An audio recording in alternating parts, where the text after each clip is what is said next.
Hoje no Formiga na Tela, um clássico injustamente pouco comentado de Charles Bronson, que faz 50 anos em 2022. E para falar desse filmaço, eu só poderia convidar o grande Marcos Damiani Lobo do podcast Cinema Aventura.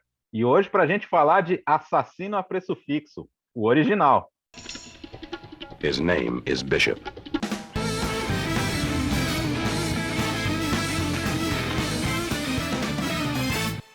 Obviamente, a gente não vai falar daquela tranqueira do Jason Statham, né, que ganhou continuação e tudo mais, que é um filme de brucutu de segunda categoria, isso fica bem claro, né, até pelos envolvidos. O Simon West não é lá aquela grande figura, né, como diretor, mas esse filme ele é uma refilmagem de uma obra fantástica de 1972 de um Charles Bronson que ainda não tinha estourado para o mundo com o Desejo de Matar, embora já trabalhando com o mesmo diretor, né, o Michael Winner, aqui é o diretor da nossa obra de interesse aqui, e era um momento em que o Charles Bronson era mais conhecido na Europa do que nos Estados Unidos, né, era uma estrela na Europa, né, diferente do que aconteceria a partir de 74, e nos anos 80 a carreira dele viria ladeira abaixo, todo mundo sabe disso. Mas aqui a gente tem um exemplar, um thriller de ação que, obviamente, tem seus defeitos, mas no geral, no conjunto, ele é um filmaço, né? The Mechanic, conforme eu já falei, dirigido pelo Michael Winner aí com o Charles Bronson. Ele conta a história de um assassino profissional, né, cuja gíria lá para eles, né, o cara que é empregado para fazer serviços para organizações criminosas, né, o cara que pagou, vai lá e faz, né, que é no caso, o mecânico do título. Uma escolha até para o título, para o nosso título nacional, é uma escolha assim bem discutível, né? Porque assassina a preço fixo, né? Ninguém fala em preço, ninguém mostra a nota fiscal ninguém mostra a tabela durante o filme, né? Então não entendo por que colocar esse título aqui, mas enfim, Charles Bronson faz o Arthur Bishop, que é um assassino assim refinadíssimo, não só na sua vida particular, como também nos seus métodos de assassino profissional. E já chama muita atenção nesse filme o fato de que os primeiros 15 minutos praticamente não tem diálogo. Não é praticamente, né? Não tem fala mesmo, né? Você vê o cara já em ação, demora ali toda aquela construção para a gente entender como esse cara trabalha. Depois nós temos todo o pano de fundo. Esse cara ele é um empregado fixo ali para uma organização que supõe-se que seja a máfia. E em determinado momento, um cara que é um amigo de longa data dele, isso não é um spoiler, tá? Para quem não viu, um amigo de longa data dele acaba se tornando o alvo dessa organização. E aí é que se constrói a relação do Arthur Bishop com o Steve, que é o filho mimado e pedante deste amigo dele, né? Que acabou herdando toda a fortuna, não parece muito, como é que se diz, triste, né? Porque o pai morreu. E aí o Arthur Bishop, que é um cara completamente solitário, ele vê naquele garoto, né, naquele jovem, a possibilidade de treinar um herdeiro. Né? E o filme se desenrola a partir desta relação bastante ambígua, né, com o roteiro do Lewis John Carlino e o Monte Hellman, que seria o diretor original dessa produção, né, mas acabou afastado, sei lá por quê. E o filme acabou nas mãos do Michael Winner, que depois seria responsável pelo grande estouro do Desejo de Matar e tudo mais. Mas, enfim, Marcão, o que a gente pode falar desse filmaço aí do Charles Bronson? É um filme espetacular. Você falou muito bem aí que eles já tinham trabalhado juntos antes do Desejo de Matar, então era o Charles Bronson ainda tentando se provar na América, né? Ele tinha feito grandes filmes, mas como coadjuvante, né? Ele tinha feito Os Sete Homens do Destino, ele tinha feito Fugindo do Inferno, então ele era só o coadjuvante que foi para a América, foi para a Europa graças ao Alain Delon. Você tinha comentado também que esse filme era para ser o Helmut para fazer, né? Uhum, Mas cotaram também o Sidney Lumet para fazer o filme, né? Ia ser com o Burt Lancaster e com. Não, Martin Rich era para dirigir o filme. uhum. Né, com Burt Lancaster e o Kirk Douglas, o que não ia funcionar nem um pouco, porque você deu a sinopse aí, e originalmente o filme tinha uma subtrama gay. Né? Na Sim. verdade, é muito mais do que apenas o cara, o personagem do Charles Bronson, o Arthur Bishop, ele querer trazer um herdeiro para a vida que ele tem, né? Isso aí é muito curioso, isso é bem interessante. E o filme acabou sendo bem sutil nessa parte. Você ainda vê esses elementos homoafetivos ali entre eles ali, mas é bem curioso a sutileza que o Michael Winner, até então diretor talentoso, né, que ele conseguiu colocar na trama. É o Jean Michael Vincent, né, que faz o outro rapaz, né, O como é que é o Steve. nome dele no filme? Steve. Que Então, inclusive é o ponto fraco do filme, né? Porque esse é um ator muito inferior. Eu não estou falando que o Charles Bronson também seja o Marlon Brando, né? Mas para esse papel, ele é muito adequado, cara, porque sim, até a própria falta de expressão do cara, ela casa com um assassino que não é para ser somente o cara fodão.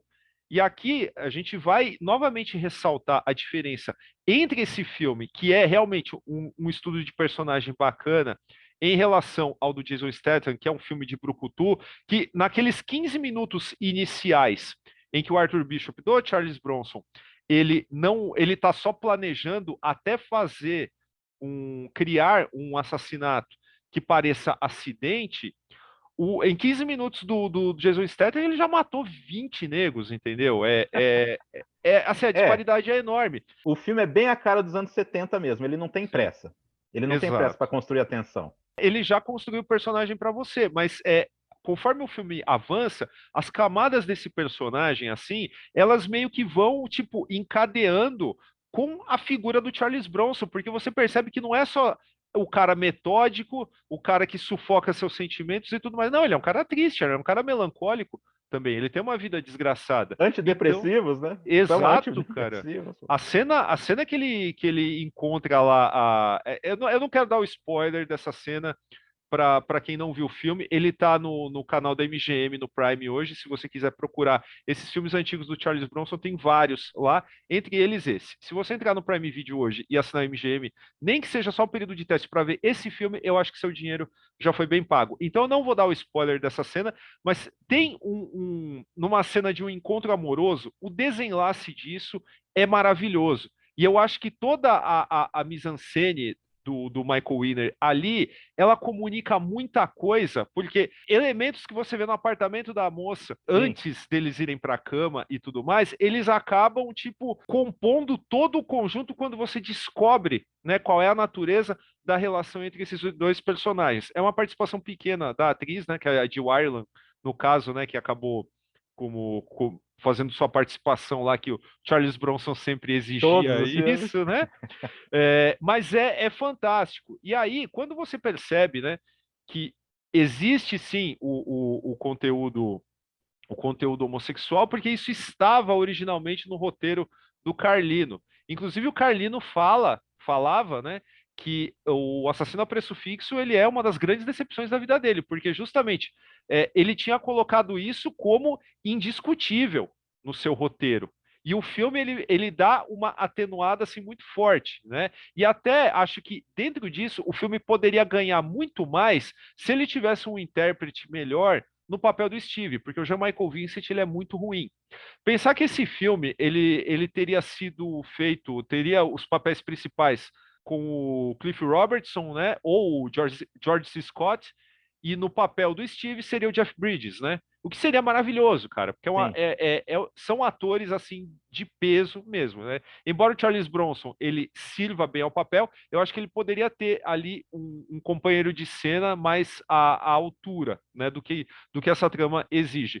E, cara, no geral, toda essa progressão, né, da psicologia de um personagem com a do outro, ela acaba levando ali obviamente, as cenas de ação que são, Uhum. são bem elaboradas para a época, né? Sem essa correria clipeira e picotada, né? Que acabou se tornando Sim. o cinema de ação. E no geral, cara, eu tenho que concordar com aquilo que os realizadores, né, comentaram, né? Que a ideia era criar em determinado momento uma sensação que, sabe, duas cobras, né, se espreitavam e o espectador ficava preso na cadeira esperando qual das duas vai dar o bote e qual vai ser a consequência disso. E acho que o filme ele é simplesmente perfeito nesse sentido, né? Ele lembra até essa forma metódica, né, do Arthur Bishop, né?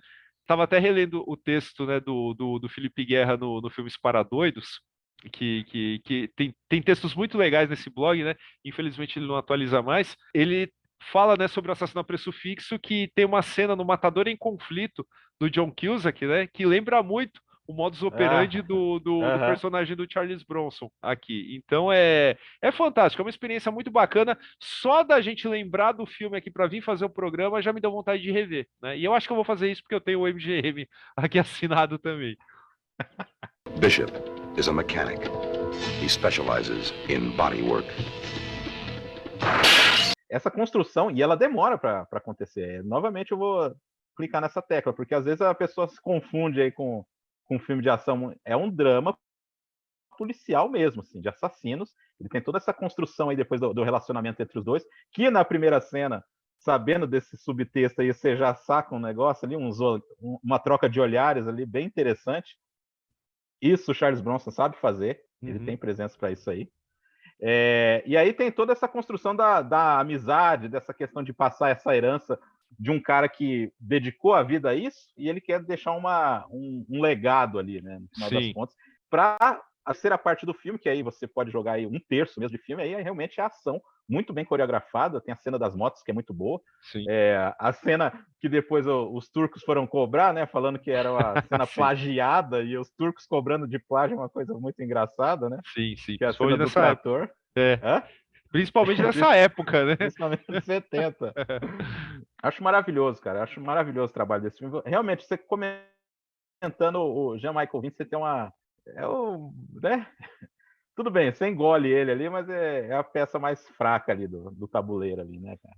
Sim, e até acho que a própria forma como o Steve acaba composto no filme, até por parte, né, da falta de habilidade dramática do ator, ele acaba ficando um tantinho difícil de você engolir que o cara como Charles Bronson veria naquele cara um herdeiro, Exato. né? Porque tem esses dois lados, né? Tem a paixão homossexual, mas tem também o fato de que, pô, eu não tenho nada, eu não tive filho, eu não criei família, né? Então aqui é a minha continuação, é o meu legado, né? E Uhum. assim, se fosse um pouquinho. Primeiro que o Jamaica Vincent, se fosse um pouquinho mais novo, né? Ou qualquer outro ator mais novo, né? Ia dar um ar mais de Batman e Robin, né? Que talvez o beneficiasse o filme. Não estraga, né? Conforme a gente já falou, né, já está mais do que recomendado, né, é um Charles Bronson essencial, né, Sim, pré-Desejo de sim. Matar, mas, assim, sempre a gente tem sempre que fazer justiça e comentar essas falhas, né? Bishop is a master of manufacturing death by accident and murder by natural causes. O filme também ele foi vendido errado, né? Em algum momento, né? Porque no seu lançamento parecia que você estava vendendo um filme de herói, né? Tipo esse homem contra o crime organizado, e tal. Quando na verdade esse cara não tem nada de heróico, né, meu? Ele é um vilão heróico, né? No caso, né? Exato. Desse filme. Então é de uma riqueza conceitual fantástica. E o apartamento dele, né? Tenta trazer uma coisa assim, dele tentar preencher aquilo lá, né? Pô, o Sim, cara tem como é que é o nome do quadro do Bosch. do Bosch, o Jardim das Delícias, Sim. o cara quer preencher com arte, ele coloca ali um disco clássico, uma coisa assim, mas realmente é melancólico, né? Um filme de Sim. ação melancólico. E não soa forçado, né? Porque o próprio Não, personagem, você vê que o personagem é refinado mesmo, né? Então é o contraste. O cara, tipo, vai, guardadas as devidas proporções, Hannibal Lecter, né? Que é um cara super refinado, mas é um canibal. Aqui o Arthur Bishop, ele meio que tá próximo, né, desse conceito, porque você sente, né, que, ó, o cara, se ele não tivesse essa profissão de assassino profissional, ele poderia ser outra coisa, mas ele ia continuar sendo um cara amante de arte, amante de vinhos caros, fumando cachimbo ali sei lá, um hobby tipo do Hugh Hefner ali na casa dele e tal. E aí, cara, tudo isso é muito fascinante e incrível, né? A gente está falando do filme do Charles Bronson, né? Que para muita gente que está vendo esse programa pode parecer assim completamente incongruente. He may become too good at it. good enough to replace the teacher as the top mechanic. Dá um like, comenta, compartilha aí nosso vídeo. Procura a gente nas redes sociais, Facebook, Twitter e Instagram, onde é @formiga.elétrica. Não esqueça que Formiga Elétrica tem uma campanha de financiamento coletivo e recorrente no Apoia-se. É apoia.se/Formiga Elétrica. Vê lá se você quer ajudar a gente. Tem recompensas, tem muita coisa bacana. Grupo exclusivo de WhatsApp para apoiadores com os editores do Formiga Elétrica. E é isso. Agradecendo a presença maravilhosa do grande Marcos Damiani Lobo do podcast Cinema Aventura. O link para você chegar nele tá aqui na descrição do vídeo, tá? Dá uma olhada lá porque é muito bacana. Ele participa de muitos FormigaCast, eu participo de muitos episódios do podcast dele e assim caminha a humanidade. Tamo junto. Valeu, Daniel. Valeu, Marcão.